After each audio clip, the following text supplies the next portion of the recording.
Hello friends, कैसे हैं आप लोग। Welcome to my channel Akshar Quill. Today we will discuss about the famous African writer Chinua Achebe's prose Things fall Apart. तो आज का हमारा टॉपिक है कि जो आपका प्रोज में दिया हुआ है थिंग्स फॉल अपार्ट, ये आपका क्या है कि ये चिनुआ अचेबे के द्वारा लिखा गया एक बहुत ही ज़्यादा इम्पोर्टेंट वर्क है। और आप जानते हैं कि जो आपका ये थिंग्स फॉल अपार्ट टाइटल है, ये आपका लिया गया है जो सेकंड कमिंग है उसके टाइटल से ही, उसके लाइन से ही थिंग्स फॉल अपार्ट आपका लिया गया है। तो हम देखेंगे कि क्या आज का क्वेश्चन है उसे हम कैसे आंसर को हम राइट कर सकते हैं। और चिनुआ अचेबे की आज ये फर्स्ट क्लास है, मतलब प्रोज की। तो अभी आपके चिनुआ अचेबे के थिंग्स फॉल अपार्ट के और भी आपके क्लासेस आएंगे जिसमें और भी क्वेश्चंस मैं आपको यहाँ पे कराऊंगी। ये आपका 200 वर्ड्स का क्वेश्चन है, क्वेश्चन आंसर है, जिसे हम देखेंगे किस तरीके से हम इसमें राइट कर सकते हैं। तो discuss the theme of tradition versus change in thing fall apart. जैसा कि आप जानते हैं कि ये जो स्टोरी है, ये जो एक तरीके से प्रोज या नॉवेल है, ये आपका क्या है कि बहुत ही ज़्यादा ट्रेडिशन बेस्ड नॉवेल है। इसके जो हीरो है वो बहुत ज़्यादा मतलब ट्रेडिशंस पे और वो जो पहले से चली आ रही परंपराओं पे बिलीव करता है। और उसके अंदर क्या है, एक जो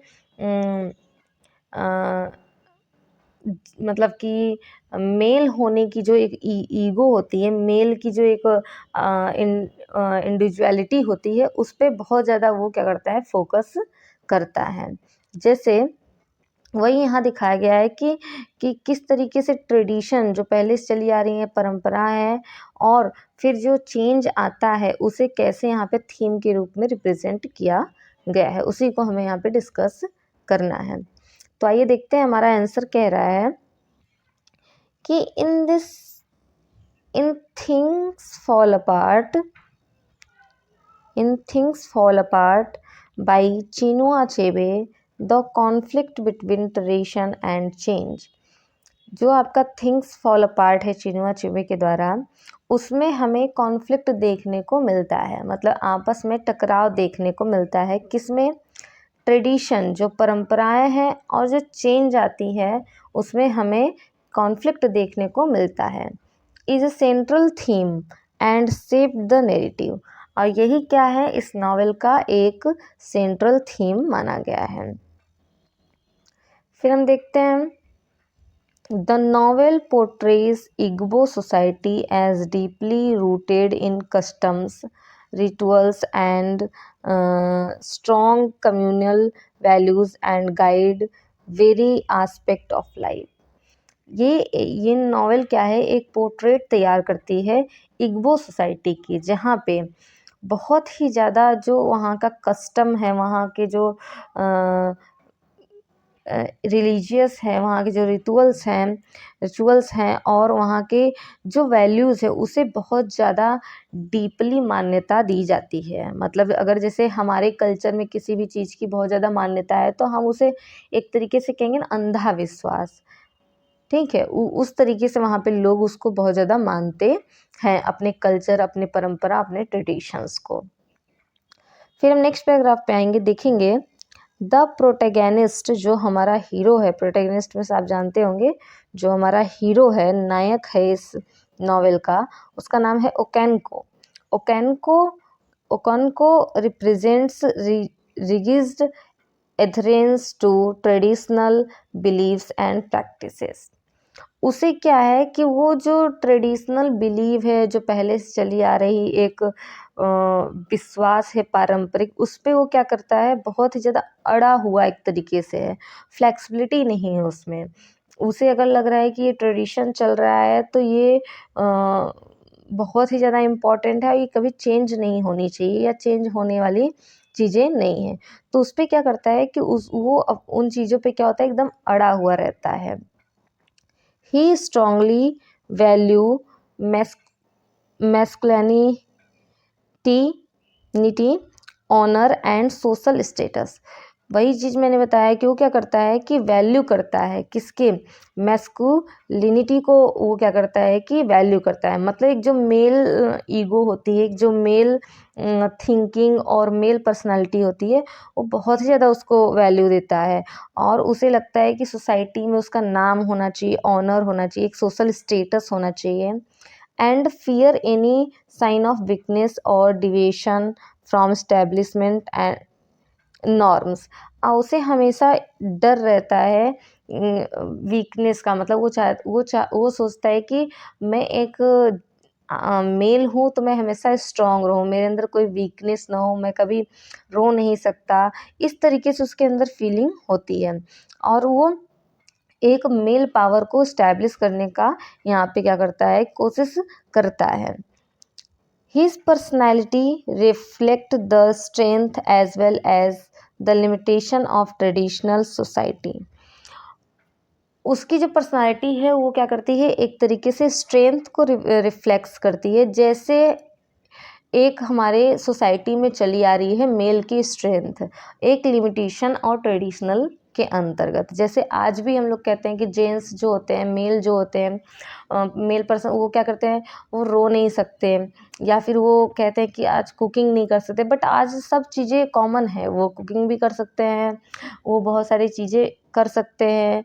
तो आज जो चीज़ें हैं, आज मेल या फीमेल जैसी चीज़ें नहीं रही हैं, बट उस टाइम पे, जिस टाइम पे ये चीज़ें थी, उस टाइम पे जो ओकेनको था, उसे लगता था कि जो मेल पावर या मेल सुप्रीमेसी है वो बहुत ही ज़्यादा जैसी बनाई गई है समाज में, उसी के द्वारा वैसे ही चलनी चाहिए, उसमें चेंज नहीं होना चाहिए।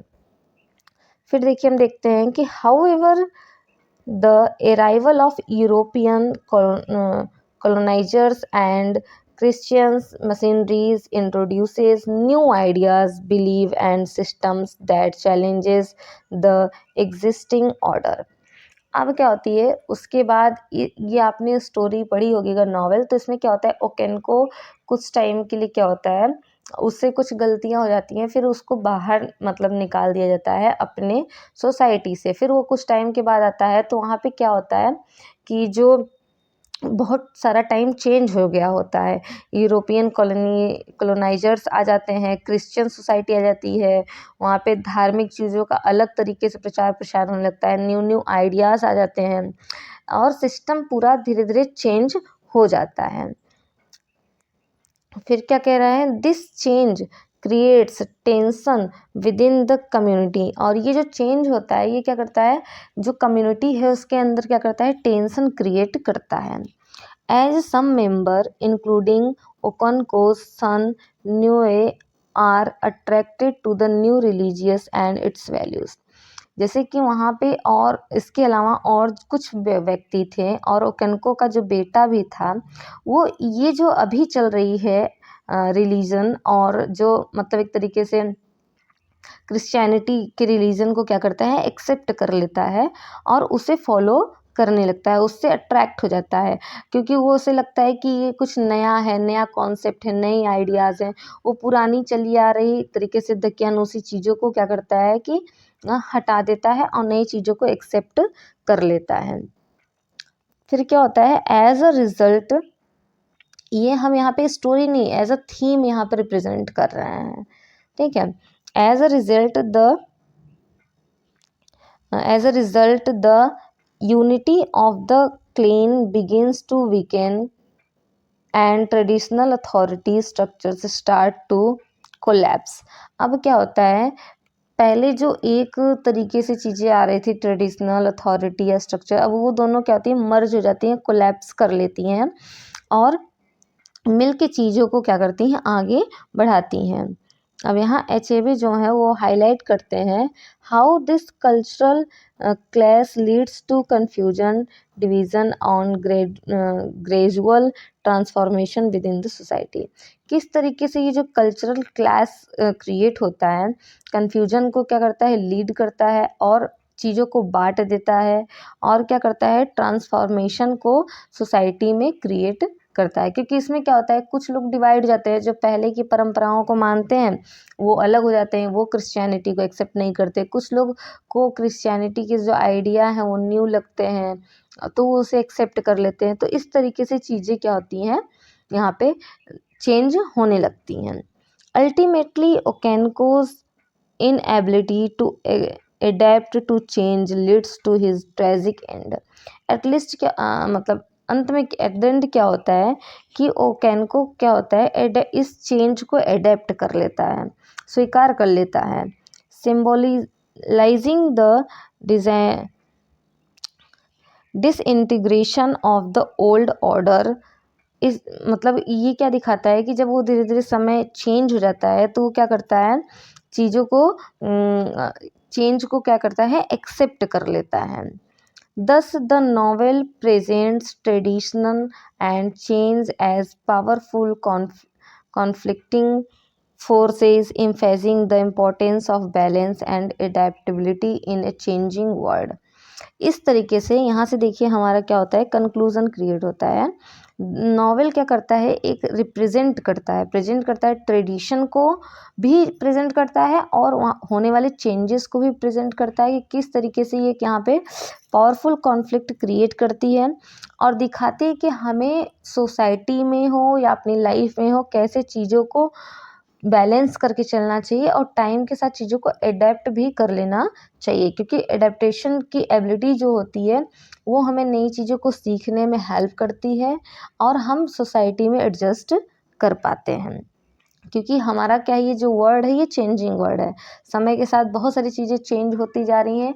हम अगर उन चीज़ों के साथ चेंज नहीं होते हैं तो हम कहीं पीछे रह जाएंगे और लोग हमसे आगे निकल जाएंगे। तो इस तरीके से हमें अपने ट्रेडिशन के साथ साथ नई कॉन्सेप्ट नई चीज़ों को भी अडॉप्ट करना चाहिए। तो यहाँ पे वही चेंज और ट्रेडिशन को यहाँ पे एज अ थीम रिप्रेजेंट करना है आपको। तो यहाँ पे मैंने आपको ये क्वेश्चन का आंसर राइट यहाँ पे करा दिया। तो इसी तरीके से आपको सारे क्वेश्चन के आंसर राइट करने हैं। अभी मैंने इसके पहले आपको अब आपके पास 2 मंथ है आपको अच्छे से प्रिपरेशन करना है, तो क्या उसकी बेस्ट स्ट्रैटेजी रहेगी मैंने वो वीडियो भी आपकी अपलोड कर दी है, तो आप स्ट्रैटेजी वीडियो जाके देख लीजिएगा, बहुत ही ज़्यादा इम्पॉर्टेंट है। और ऐसे ही चैनल के साथ जुड़े रहिए, आपको यहाँ से सारी चीज़ें मिल जाएंगी और लगातार आप प्रैक्टिस करते रहिए। ओके गाइस, मिलते हैं नेक्स्ट वीडियो में। Thank you.